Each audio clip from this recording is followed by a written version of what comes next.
o que eu queria adiantar para vocês é que essa live está sendo baseada em pelo menos 2 livros que me impressionaram muito, 2 livros e um vídeo. Primeiro, o vídeo que me chamou a atenção inicialmente é um chamado Dilema das Redes, né? Que é um vídeo no Netflix. Nesse vídeo, várias pessoas estão falando, vários especialistas, sendo que teve uma que me chamou mais a atenção, que é a doutora Shoshana Zuboff, né? Então eu comprei o livro dela, resolvi me aprofundar um pouco mais no assunto, e dentro do livro dela eu fiquei extremamente impressionado com as coisas que eu vi, que eu vou compartilhar algumas com vocês, e eu comecei também a ver outras pessoas que ela estava indicando, e aí ela indicou esse professor aqui do MIT chamado Alex Pentland, que eu vou explicar para vocês, que é o fundador, que é o escritor desse livro aqui, que na realidade está virando uma disciplina chamada Social Physics, né? E esses fatos me deixaram assim muito perplexo, porque pela primeira vez eu me dei conta de que tem uma série de coisas que estão acontecendo que a gente não está sabendo, e a gente não está sabendo a extensão disso, e a gente não está sabendo as consequências disso para as pessoas, para os negócios, para os cidadãos, e eventualmente para as comunidades, né? Então era muito importante a gente entender. Uma outra coisa que eu estava querendo trazer para vocês, que eu achei interessante, um acadêmico publicou isso recentemente no LinkedIn, e é um estudo, né, que foi feito aqui pelo National Survey on Drug Use dos Estados Unidos, né, onde ele está mostrando que, nitidamente, a partir de uma certa data aí da década aí de 2010, começa a ter um surto de ansiedade, e separando isso por faixas etárias, a gente vê que essa ansiedade está muito concentrada nos jovens, né, de 18 até 34 anos. Né? E isso é uma consequência também disso que a gente vai estar conversando aqui, ou seja, isso não é balela, é uma coisa que você começa a perceber os sintomas, né? Os nossos filhos, né, principalmente aqueles que são adolescentes, né, se ficarem 1 hora sem acessar a internet, o cara já começa a ficar ansioso, não sabe o que fazer. Isso é um fenômeno mundial que está começando a chamar a atenção das pessoas e do pessoal de saúde, né? Bom, como é que a nossa história começa, né? A nossa história começa mais ou menos no final da década de 40, anos 50, tem um antropólogo, um pesquisador aí, chamado Stuart Mackay. Esse cara, ele vai para as Ilhas Galápagos, ou Galápagos, como quiserem, e pela primeira vez, ele, em vez de ficar pesquisando os animais no zoológico, né, ele coloca câmeras no habitat natural desses animais para poder acompanhar o comportamento desses seres, né? Então vocês veem, em 1950, e esse cara foi autor de uma frase muito famosa que a gente hoje começa a entender cada vez mais, né? Dizendo que o monitoramento é o preço necessário do conhecimento. Então, o que começou com animais, né, com macacos e coisas assim, com o passar do tempo criou uma corrente de psicologia chamada behaviorista, né? E que está por trás de muita coisa que acontece hoje no Google, no Facebook, etc., né? Os pais dessa ideia, desse método científico, né? Esse é um dos caras que criou esse método, foi o primeiro cientista que conseguiu chegar a conclusões através de um monitoramento por câmera desses animais. Já algumas décadas depois, um dos primeiros caras do Vale do Silício, né, chamado Mark Weiser, que era do MIT, ele já tinha uma certa profecia, né, do quanto as tecnologias elas iam ser imiscuídas no nosso dia a dia. E, como ele dizia, né, a boa tecnologia é aquela que desaparece, é aquela que é completamente transparente no nosso dia a dia. né? Então a gente tem vários exemplos aí, né? Desde o iPhone até outras coisas eletrônicas que a gente usa. Daqui a pouco vai ser um chat GPT aí que vai estar no nosso dia a dia, né? Mas desde 91 esse cara já falava sobre isso, ou seja, antes da criação da Amazon, antes da criação do Google, né?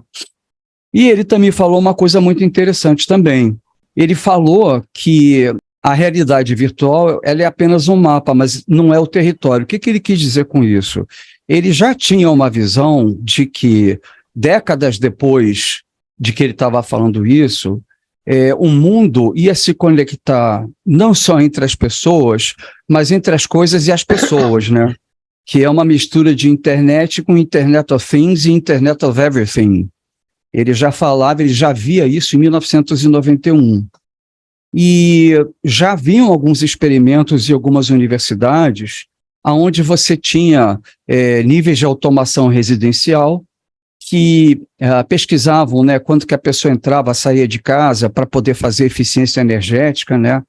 Mas alguns desses experimentos eles foram interrompidos porque eles começaram a perceber hábitos de comportamento nas pessoas e esses comportamentos, inclusive, se o marido estava brigando com a mulher, quem estava aumentando a voz, e isso começou a ser explorado de uma forma um pouco esquisita. Então eles pararam com esses experimentos, tá? Isso já na década de 90.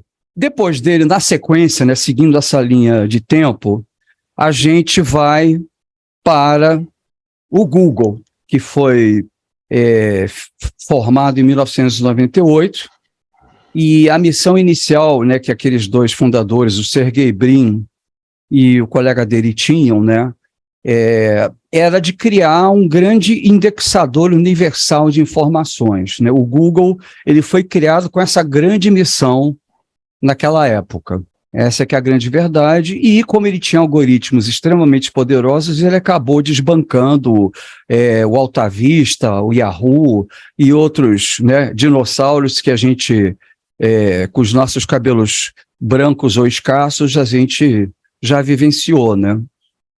E o Google não, ele realmente teve um approach tecnológico bastante significativo e diferenciado dos outros mecanismos de busca. No entanto, como a missão deles era basicamente essa, eles viviam de patrocínio dessas pesquisas, de colocar pequenos anúncios de uma forma bastante humilde, né? Mas aí aconteceu um fenômeno, né? 2 anos depois, houve o grande estouro da bolha da internet, né? Eu acho que todo mundo aqui sentiu isso. Entre os anos 90 e 2000, falava-se muito, né, do valor patrimonial das empresas, né? Que o valor futuro, né, que o Google valia tanto, a Amazon valia tanto, mesmo que elas estivessem dando prejuízo, né? Eu sei que falava-se muito isso, inclusive se esnobava muita empresa tradicional, muita empresa centenária, porque as perspectivas dessas empresas eram incríveis.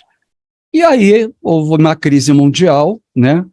A taxa de juros subiu, o crédito escasseou e os investidores começaram a tirar dinheiro das startups, inclusive da nossa própria Google aqui, né? E aí foi uma quebradeira geral, algumas empresas conseguiram sobreviver, mas essa foi a primeira lição que aconteceu nessa época. E, por consequência disso, principalmente o Google, né, ele fez uma mudança. Ele contratou um presidente, que era um cara formado em econometria, chamado Hal Varian, e esse cara, ele decidiu mudar a estratégia do Google, né? A primeira mudança estratégica que ele fez, e talvez a mais estrutural, é que o Google ele ia deixar de ser meramente uma empresa que ia ficar fazendo pesquisa, indexar dados, para ser uma empresa de extração e análise de informações. A segunda mudança que ele fez em função dessa nova missão foi um novo modelo de negócio. Esse modelo de negócio seria você pagar para você chegar a um público que está pesquisando determinados temas, determinadas palavras.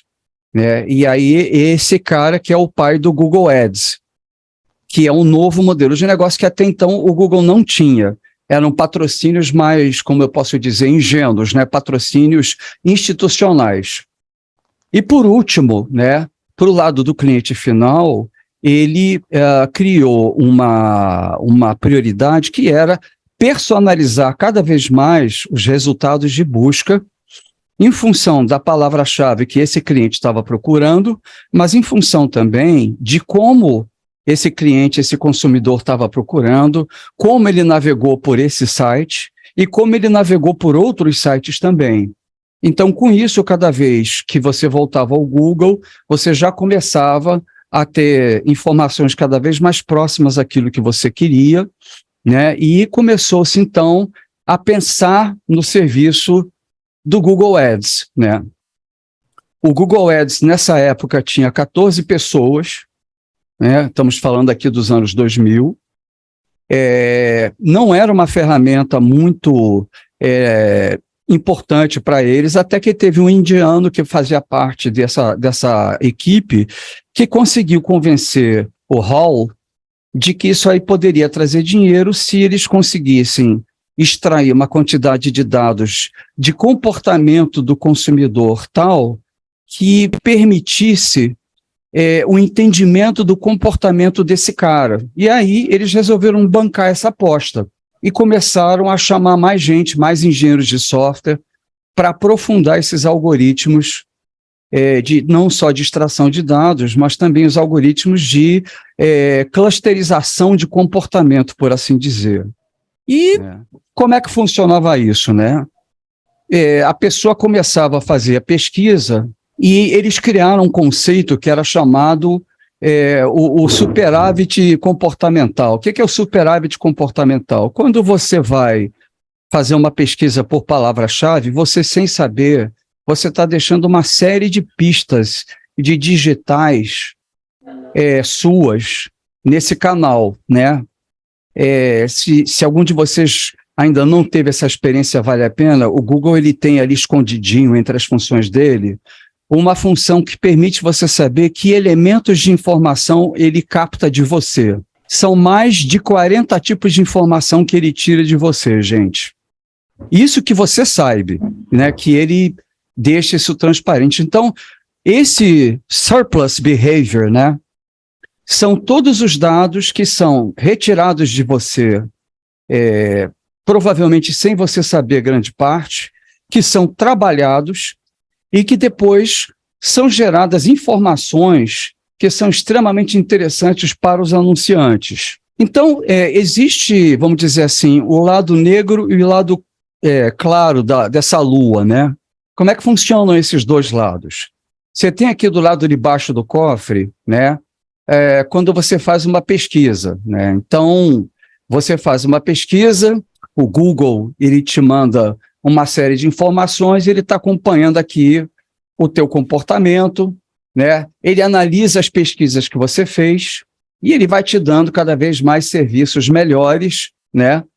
E vai fazendo com que esses usuários voltem a fazer pesquisa, né? Então, cada vez mais você tem um círculo aparentemente virtuoso, aonde esse analytics aqui está melhorando para você. Só que o que está rodando no background? No background está rodando uma coisa muito interessante. As informações que você não sabe, que estão sendo extraídas de vocês, que estão nesse surplus, né? Elas são jogadas numa série de algoritmos. E esses algoritmos começam a clusterizar o teu comportamento, aonde você navegou, com quem você falou, que palavra-chave você usou, que palavra-chave você pesquisou, o que você escreveu, aonde você escreveu. Então, nessa altura do campeonato, o Google já tem parceria, né, com uma série de empresas que estão contratando serviços e que estão trocando informações com o Google, né? Já existe um ecossistema bastante poderoso, aonde o Google também consegue absorver informações, sem você saber, dos sites por onde você navegou que não sejam o Google, como, por exemplo, o site que você encontrou na pesquisa. Então, você mergulha ali naquele site e você vai deixar rastros que ele vai pegar, que é chamado surplus information. Então, o que o Google vai fazer? Ele vai pegar essas informações ele vai entender o teu comportamento, ele vai clusterizar esse comportamento em classes de comportamento que são importantes para os marqueteiros, e ele vai fazer mais com o tempo. Com o tempo, eles começaram a desenvolver algoritmos que fazem previsão de comportamento. Então, não é mais o que você fez, nem a classe comportamental que você se encontra, mas o que você vai fazer, o que você vai procurar e o que você vai comprar. Esse mecanismo aqui é um mecanismo para as empresas de marketing, para as empresas que estão vendendo produto. E ele pega essa previsão e empacota em produtos preditivos, né? E começa a vender para as empresas como um comportamento futuro. Então, quando você compra uma audiência no Google Ads, você está pagando ali uma multiplicação de A vezes B, sendo que o A seria o perfil, os perfis que você está interessado, e o B é a probabilidade desse perfil estar acessando aquilo. Quanto mais alto você pagar, quanto mais você pagar, mais alta vai ser a probabilidade de você acertar. Por quê? Porque o algoritmo já tem 100% da probabilidade embutida nele. Então, se você pagar mais, você vai atingir mais pessoas que te interessam. Então, isso começa a gerar uma receita brutal de monitoramento para o Google. E aí o Google pega isso e reinveste nos seus algoritmos. E ele reinveste tanto no lado claro quanto no lado negro da coisa. No lado claro, significa que o analytics dele está cada vez mais interessante para o cliente. No lado negro, o comportamento dessas pessoas está sendo cada vez mais granularmente classificado, e cada vez mais o grau de assertividade sobre o futuro do teu comportamento está sendo acertado também.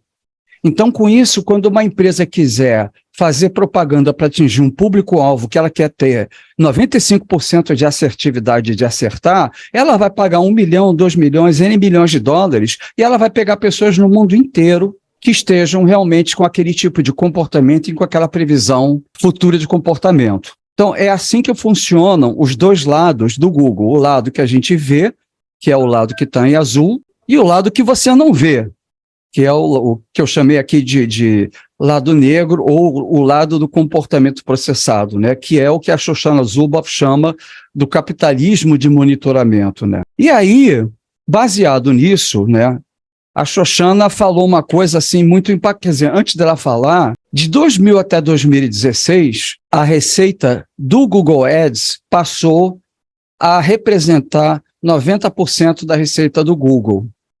Tá? O Google ele estava deficitário, a receita dele era através de propagandas simplesmente cruzadas de informação ou de propagandas não para vender, mas de propagandas institucionais. 6 anos depois, 90% da receita desses caras já eram baseadas nesses algoritmos. E aí o que acontece? Tem muita gente, né, que fala, né, na literatura que hoje em dia você é o produto, né? Se você compra uma coisa e você não sabe o que você está comprando, é porque você é o produto. A Shoshana Zuboff, ela foi além disso, né? Ela disse o seguinte, que aquilo que você não é mais o produto, você é uma casca que não tem mais valor, né, como produto, e que o verdadeiro produto é o teu comportamento previsto. Olha só o grau de sofisticação que a coisa chegou. Você é meramente o hospedeiro de uma série de informações que vão entrar num algoritmo e que vai, através de uma maneira, né, totalmente opaca, que ninguém sabe como é que o machine learning trabalha, né, gerar um comportamento previsto. E isso é o ouro, não só do Google, como outras empresas também começaram a seguir esse comportamento, né? Então você tem Facebook, você tem a Amazon, e você começa a ter uma série de empresas que a partir dos anos 2000 começaram a seguir essa filosofia, mas quem introduziu isso inicialmente foi o Google. E uma coisa interessante, não sei se você sabe, mas em 2013, a Amazon patenteou um produto baseado em algoritmos, né, de previsibilidade, aonde ela criou um modelo de negócio que, em vez de você vender para você entregar, você entrega para depois vender. Ou seja, os algoritmos desses caras estão com um nível de assertividade tão incrível, mas tão incrível, que o grau de devolução que ele vai ter, se ele começar a entregar, independentemente do cliente ter pedido ou não, vai ser pífio. Vai mais do que valer a pena você sair entregando coisa para todo mundo. Esse é o ponto em que nós chegamos. E aí a gente se pergunta, pô, se o cara já está acertando o que eu vou comprar, o que mais esse cara não está acertando? Ele vai acertar com quem eu vou casar, ele vai acertar, né, o que vai acontecer no futuro, quem vai ganhar qual é o papel que vai ganhar dinheiro na bolsa, enfim. Eles estão com uma capacidade de previsão de consumo absolutamente assustadora. E a gente que se acha cliente, a gente que se acha escolhedor das nossas opções, na realidade a gente está vivendo uma fase agora, que é uma fase além da previsão do comportamento, que é uma fase da influência do nosso comportamento. Haja visto aquele escândalo, né, da Cambridge Analytica, que eu vou falar um pouco para vocês daqui a pouco. Mas, enfim, o ponto aqui é para dizer que nós somos a casca de um material que é transformado em ouro, chamado comportamento preditivo, né? Então, alguns exemplos interessantes de iniciativas que parecem extremamente pacíficas, né, por assim dizer. Uma delas é o Google Street View, né?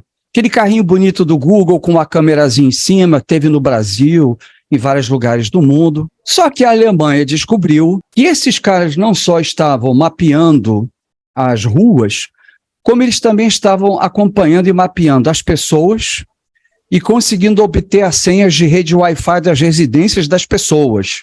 E a Alemanha e o Japão descobriram isso e proibiram esses carrinhos simpáticos. Então a coisa começou a feder, por assim dizer. Segunda coisa que começou a chamar a atenção é que teve um cara que em 2017 foi um dos primeiros que lançou aquele aspirador de pó bonitinho, né, que hoje a gente compra no AliExpress, né, que é aquele aspirador automático, né, que vai e reconhece, bate e volta, né? Pois não. Esse aspiradorzinho, né, ele tem um coletador de imagens. E esse cara do iRobot, ele tem ou tinha uma parceria com a Google, aonde ele mandava as fotos que o aspirador estava tirando de toda a tua casa para o Google. Isso estava, ou seja, ele aspirava não só a sujeira, mas também as imagens da sua casa. Isso foi denunciado também. Por quê? Qual é o lado positivo disso? Esse cara encontrou uma forma, vamos dizer assim, transformacional, disruptiva, de agregar valor ao aspirador de pó, é claro. Mas o problema é que passou-se para o lado antiético da coisa, né? Sem avisar para o cliente e jogando isso para o Google, para aqueles data lakes monumentais que eles têm. Então, mais coisa para o data lake do Google.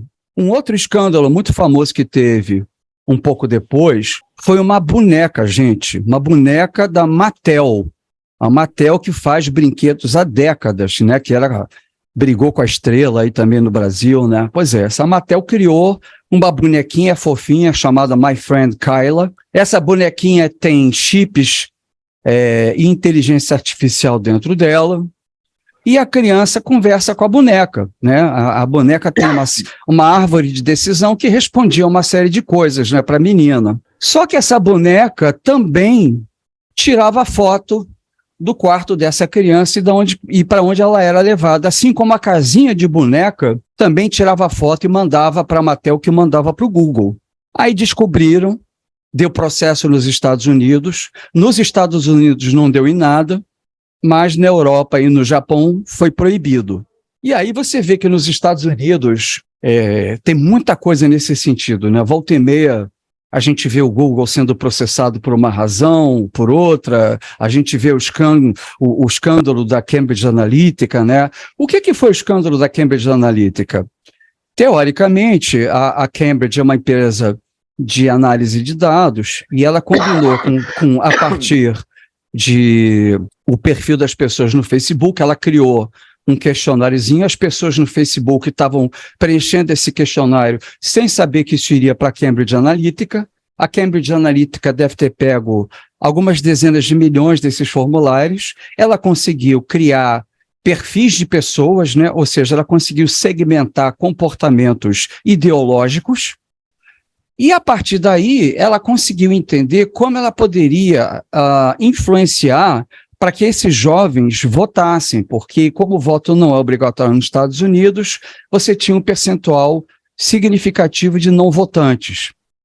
E com isso, eles conseguiram, através de um trabalho junto com o Facebook, criar uma série de anúncios e posts, etc., que fizeram com que houvesse um aumento significativo no grau de votação. Por isso é que a Cambridge Analytica desapareceu do mercado, porque esse escândalo foi descoberto. Mas isso é mais um exemplo da mesma coisa, né? Extração de dados, trabalhar com deep learning em cima desses dados, clusterizar o comportamento das pessoas, clusterizar, entender qual é a forma de você influenciar o comportamento dessas pessoas para que elas, então, sejam suscetíveis, através das redes sociais delas, a cumprirem um determinado comportamento. Então, a gente está vivendo uma época, gente, muito perigosa, que é chamada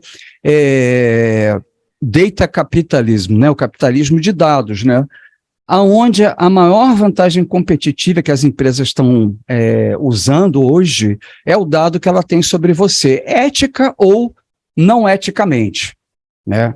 Mas hoje a grande vantagem competitiva não está mais no ativo que essa empresa tem, não está mais no know-how que essa empresa tem dos seus engenheiros, dos seus funcionários, está muito mais em cima da capacidade desses algoritmos. E o algoritmo está cada vez mais na mão dos dados que entram nele. E os dados que entram nele estão cada vez na mão de como você manda dados, né? Da onde que você extrai dados para isso. Então, pessoal, todo esse movimento que vocês estão vendo hoje, de você ter eletrodomésticos, Alexia, e não sei mais o que, controle de temperatura da casa, né? Que tudo agora é inteligente, a televisão, tudo isso está não só coletando informação sobre os teus hábitos, mas está mandando isso para algum lugar, né? Algumas empresas, né, como o Google e outros aí, estão unindo esses dados em data lakes. O engraçado é que as empresas que fazem os produtos eletrodomésticos ainda não acordaram para isso. Eles ainda não estão juntando Lé com Cré. Quem está fazendo isso já é o Google, porque há muitas décadas eles estão trabalhando com isso. Mas é uma tendência cada vez maior, obviamente, de você aproveitar os dados que são enormes das pessoas e das empresas para você trabalhar com isso. E a outra coisa que eu queria falar, como, vamos dizer assim, uma sofisticação adicional disso, é o seguinte. Então, hoje, né, voltando aqui atrás nesses algoritmos, né, a gente tinha aqui um esquema do lado negro que o Google fazia, o Facebook, a Amazon, né, de pegar os dados, minerar, clusterizar comportamento e prever o comportamento, certo? O que esse cara do MIT está fazendo agora? Ele está pegando o lado, supostamente o lado claro. Esse cara, ele criou uma série de sensores, e esses sensores são de localização, sensores de movimento que o Google não pode pegar, sensores de como você está usando comunicação falada, comunicação por e-mail, comunicação por telefone. Ele tem sensor Bluetooth que vê qual é a proximidade física que você está, o tom de voz que você está, né? E ele está conseguindo gerar uma série de informações para comunidades de pessoas. Ele gera um mapa, e isso é que ele chama de social physics, é você conseguir entender qual é a dinâmica de relacionamento dos grupos de pessoas. E isso aqui é um exemplo muito interessante de um trabalho corporativo que ele fez. Tá? Você tem aqui os departamentos de uma empresa, né? Gerência, desenvolvimento, vendas, suporte, serviço ao cliente. Embaixo você tem, por exemplo, a comunicação verbal, presencial. Quanto mais grossa, mais intensa. Quanto mais fina, menos intensa. E em cima você tem a comunicação virtual, que pode ser por e-mail, pode ser por chat. Então, ele bota um crachá no pescoço de cada funcionário e ele começa a descobrir coisas interessantes. Por exemplo, que o gerente fala muito pouco do ponto de vista de eletrônico com as áreas de customer service, né? Que a área de vendas também fala eletronicamente pouquíssimo com a área de customer service. E para que isso serve, vocês vão me perguntar? Serve pelo seguinte: imaginem uma companhia, uma operadora telefônica, que lança uma série de produtos de serviços telefônicos, né, de pacote 5G, não sei o que lá, e o pessoal aqui de venda, de marketing, não combina com o pessoal de customer service nada. O que acontece? O produto, o serviço começa a dar errado, começa a encher de reclamação aqui. Então, o Alex, com essa tecnologia, ele conseguiu mostrar que por causa dessa pouca comunicação, tanto física quanto virtual, entre os departamentos de marketing e customer service, as estratégias de lançamento de produtos não estavam sendo otimizadas. Tá? Então, esse aqui é o espírito, né, dessa tecnologia do crachá. E esse cara também está fazendo, obviamente, um experimento desse, obviamente, numa cidadezinha na África, porque ele não é besta de fazer isso na Europa, onde ele está vendo o grau de interação entre as pessoas daquela cidadezinha, daquela vila. Né? Imaginem o que não vai sair desse negócio aí. Né? Tem um lado positivo, mais uma vez, que é as raízes do racismo, né? A intolerância entre as pessoas. Né? Então, você pode chegar a várias conclusões sobre isso, mas o fato é, ao mesmo tempo, a alta capacidade desses algoritmos, não só de extrair, mas de processar essas informações e de dar explicações e influenciar comportamentos, como a falta de privacidade que você, como cidadão, como cliente ou como sociedade, tem em relação ao que é feito com você. A gente está passando de um capitalismo, de uma velha economia, onde você tinha uma linha de produção, onde, de acordo com Karl Marx, os meios de produção eram esses aqui, né, a fábrica, o operário, as ferramentas, para um novo meio de produção. Esse é o novo meio de produção, os nossos filhos e netos. Tá? Nós somos a matéria-prima da produção capitalista atual e principalmente futura, porque o dinheiro vai vir disso. E aí, para terminar aqui o nosso bate-papo, né, a Shoshana, ela propõe, né, uma investigação não só a nível governamental, mas dentro de todas as empresas que usam inteligência artificial de uma forma ou de outra, né, que é baseado em 3 perguntas, né? Quem pode aprender, quem decide e quem decide quem decide. Por que a gente fala isso? Porque o algoritmo de deep learning, né, ele tem um problema intrínseco. Ninguém sabe como ele trabalha. E quanto mais camadas ele tem, pior é. O que você sabe é que você bota uma coisa para dentro e sai outra coisa para fora, uma conclusão. Isso é uma tese, inclusive, que, se vocês viram os meus vídeos, vocês vão ver, quando eu conversei com o David Geiger, que é professor de física e especialista lá da NYU em Computer Vision, a Dora Kaufman, que é pós-doutoranda de inteligência artificial, né? Os algoritmos são opacos. Então, você não sabe como ele está decidindo, né? E você não sabe como ele aprende. Então, isso é um grande problema que nós temos, né?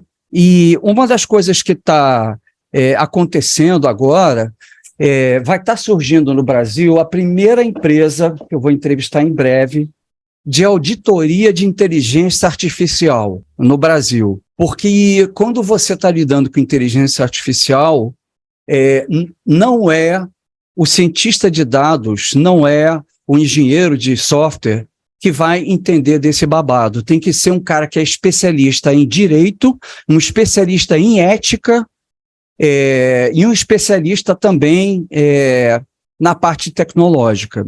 Ou seja, a questão ética dos algoritmos, ela ultrapassa a questão tecnológica e ela está crescendo muito. E para terminar essa apresentação, eu queria compartilhar com vocês esse site aqui, israelense. Não sei se vocês conhecem, mas eu achei muito interessante.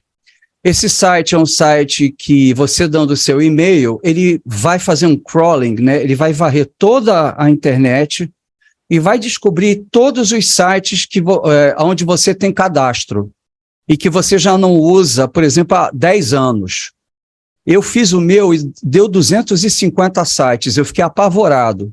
E ele tem um e-mail já pronto para você mandar para esse site dizendo, me tira daqui, né? Me apaga. E eu consegui apagar pelo menos 70. Tem outros que deram um mês de prazo e tal. É esse prazo aqui, saymine.com. E era isso que eu queria compartilhar com vocês.